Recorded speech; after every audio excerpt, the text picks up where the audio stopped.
हे थोडं बाजूला थोडं पुढे जा पुढे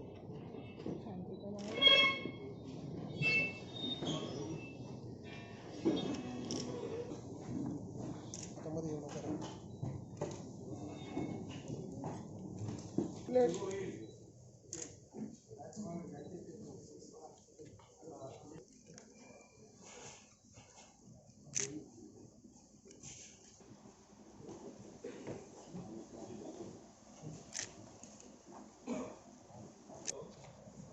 प्रामुख्याने आज आता आपल्याला या विषयावरती चर्चा करायची आहे.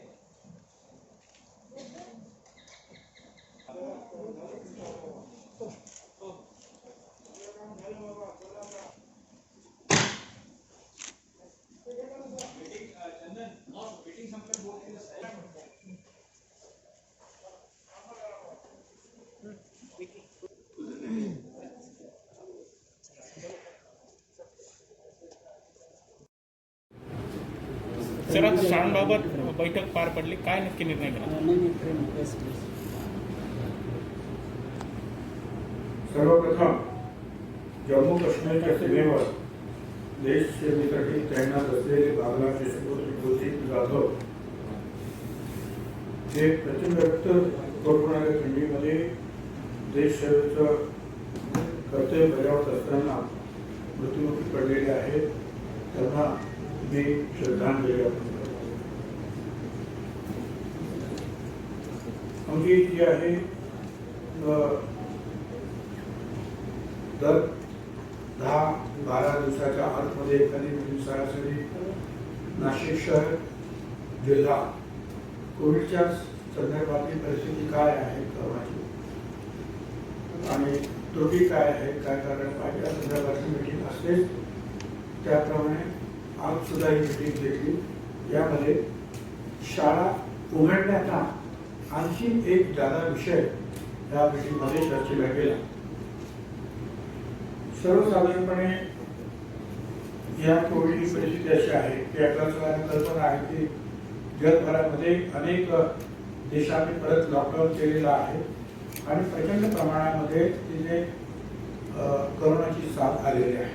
म्हणजे पहिल्यापेक्षा दुप्पट तिप्पट चौपट अशा पटीमध्ये दिल्लीमध्ये सुद्धा तीच परिस्थिती आहे. आम्ही ज्या वेळेला आपल्या नाशिकमध्ये काय होते पाहिलं त्यावेळेला 13 नोव्हेंबरला पूर्वीपेक्षा 220 कमी पेशंट्स झाले, 14ला 0, परत 15 नोव्हेंबरला 129 पेशंट कमी झाले, 17ला पण 18 पेशंट कमी झाले, 18 नोव्हेंबरला 89 पेशंट कमी झाले. परंतु दिवाळी गेल्यानंतर चालू पिरियड जो आहे नंतर 19 नोव्हेंबरला 15 पेशंट वाढले, 20 नोव्हेंबरला 72 पेशंट वाढले आणि 21 नोव्हेंबरला पूर्वीपेक्षा आणखी 61 पेशंट्स वाढलेले आहेत.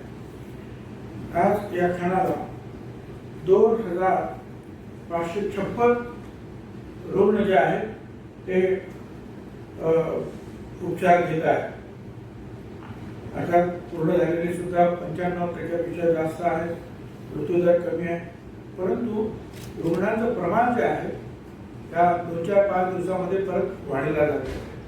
आता याचा संबंध जो आहे हा केवळ दिवाळी बरोबर आहे की जगामध्ये ही जी दुसरी लाट येते आहे किंवा मुख्यमंत्री महोदयाने सांगितलं कदाचित सुनामी येण्याची शक्यता आहे डिसेंबरच्या मध्ये, त्याची सुरुवात आहे हे सांगणं कठीण आहे. त्याचा विश्लेषण जे आहे तज्ञ करते.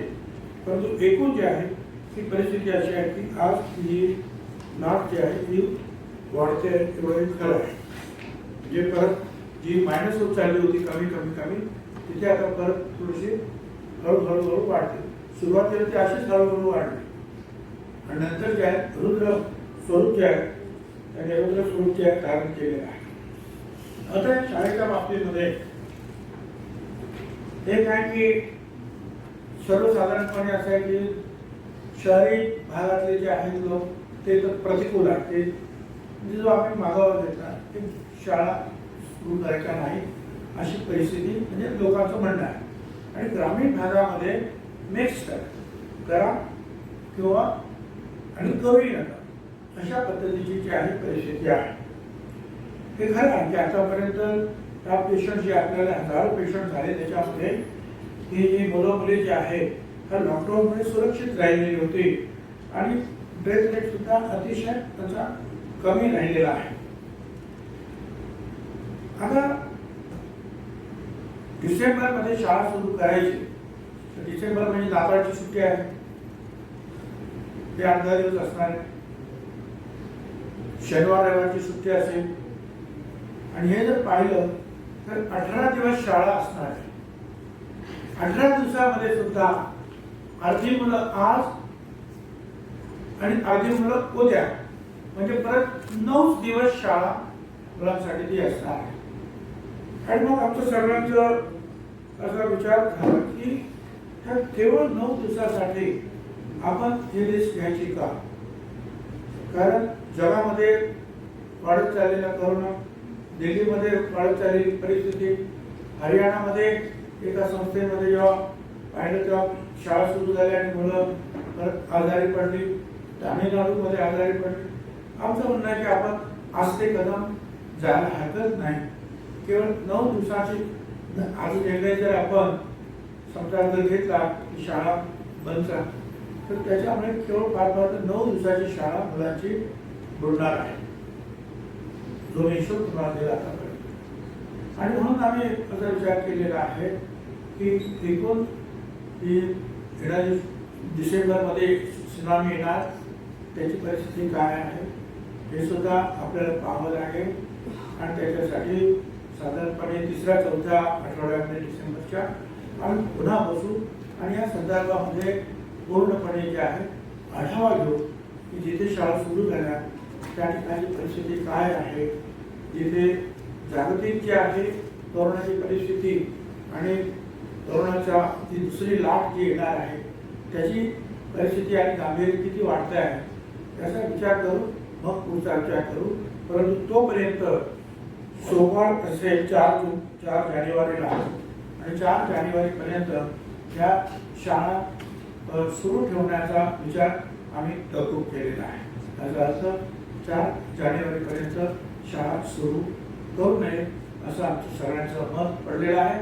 याच्यामध्ये हे सगळं करत असताना साहजिकच म्हणजे माझे सहकारी मंत्री भुसे असतील, खासदार हेमंत गोडसे असतील किंवा उपसभापती झिरवळ असतील, माणिकराव कोकाटे असतील, दिलीप भटकर असतील, नितीन पवार असतील, अशा अनेक लोकांची जे आहे आम्ही चर्चा केली.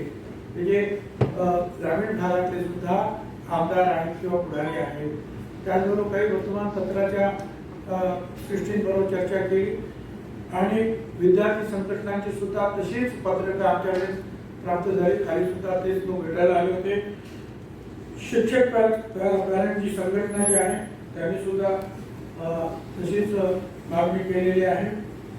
आणि मला असं वाटतं की या सगळ्यांचा सर्वसाधारणपणे विचार केल्यानंतर आम्ही याचा विचार केला की मुलं जर जास्त आजारी पडले तर आपल्या हॉस्पिटलमध्ये त्याची आपण किती तयारी केली. कारण आतापर्यंतची आपली सगळी तयारी जी आहे, कारण नाही म्हटलं तरी मुलं आजारी पडल्यानंतर त्यांची एक वेगळी ट्रीटमेंट असू शकते आहे.